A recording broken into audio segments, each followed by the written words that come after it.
ఆకాశ మహాకాశములను అందలి సమస్తమును సృజించిన దేవాది దేవునికి నా హృదయపూర్వక వందనములు, స్తుతులు, స్తోత్రములు సమర్పించుకుంటున్నాను. అందరికీ శుభోదయం. ఇది నా మహోన్నతుడైన దేవాది దేవుడు నీ కొరకు సిద్ధపరిచిన వాక్కు. నిన్ను ఆశీర్వదించు వారిని ఆశీర్వదించదను, నిన్ను దూషించువాని శపించదను.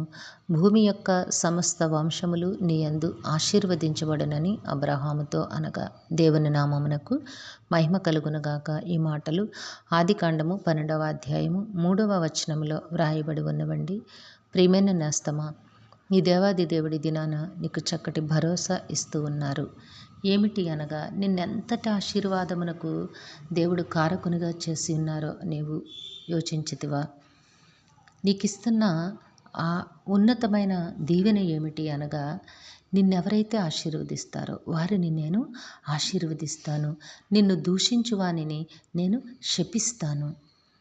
అంటే ఇక్కడ నిన్ను ఆశీర్వదించేవాని ఆశీర్వదిస్తాను అంటే, నిన్ను ఎంత ఉన్నతమైన ఆశీర్వాదమునకు దేవుడు యోగ్యునిగా చేశారు అనగా, నిన్ను ఆల్రెడీ ఆయన ఆశీర్వదించారు.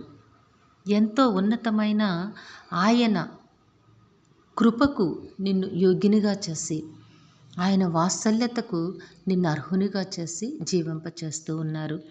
కాబట్టి నేస్తమా, నీ ద్వారా అనేక మందికి ఆశీర్వాదం వచ్చినట్లుగా దేవుడు నిన్ను ఒక ఆశీర్వాదమునకు చిహ్నముగా, నిన్ను ఆ ఆశీర్వాదమునకు అర్హునిగా చేసి ఉన్నారు. కాబట్టి దేవుడిచ్చిన ఆశీర్వాదమును నీవెన్నడూ దూరం చేసుకోకూడదు. దేవుడు నిన్ను ఆశీర్వదించానని వాగ్దానం చేస్తూ ఉన్నారు. కాబట్టి నేస్తమా, దేవునికి ఇష్టనిగా జీవించు, దేవునికి దగ్గరగా జీవించు. దేవునితో మాత్రమే అడుగులు వేయడానికి నీవు కోరుకో, ప్రయత్నము చెయ్యి. దేవుడు నీ బ్రతుకును, నీ కుటుంబమును, నీ జీవితమును ఎంతో ఉన్నతమైన ఆశీర్వాదములతో నింపి ఆయన నామమునకు మహిమకరముగా జీవింపచేస్తారు. నీవు మాత్రం దేవుని మాట ప్రకారము, దేవుని ఆజ్ఞ ప్రకారము జీవించుటకు మాత్రమే కోరుకో. దాని కొరకు మాత్రమే ప్రయత్నం చెయ్యి.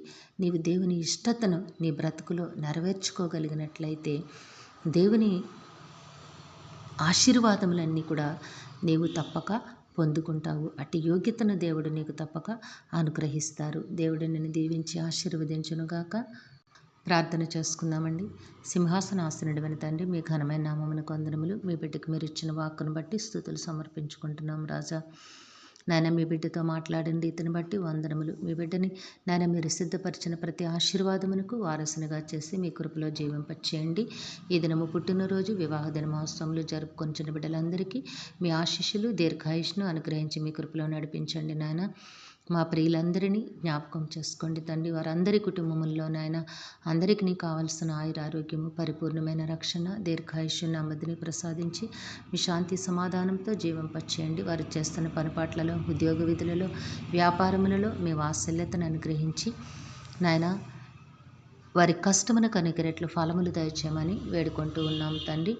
నాయన కుటుంబాల్లో బిడ్డలకి సకాలంలో చక్కని వివాహములు, ఉద్యోగములు, గర్భఫలములు అనుగ్రహించి ఉన్నతమైన విద్యను, భవిష్యత్తును ప్రసాదించమని సమస్తమును మీ దివ్యహస్తములకు అప్పగించుకుంటూ ఈ ప్రార్థన మా రక్షకుడును మీ ప్రియకుమారుడైన యేసుక్రీస్తు వారి అతి శ్రేష్టమైన నామమున అడిగి వేడుకొనుచున్నాము తండ్రి. ఆమెన్. జీవాధిపతి అనే దేవుడు మీ కుటుంబ జీవితంలో ఉన్నతమైన ఆశీర్వాదములు అనుగ్రహించి మిమ్మును ఆయన నామ మహిమ కొరకు జీవింపచేయునుగాక. Amen, amen, amen.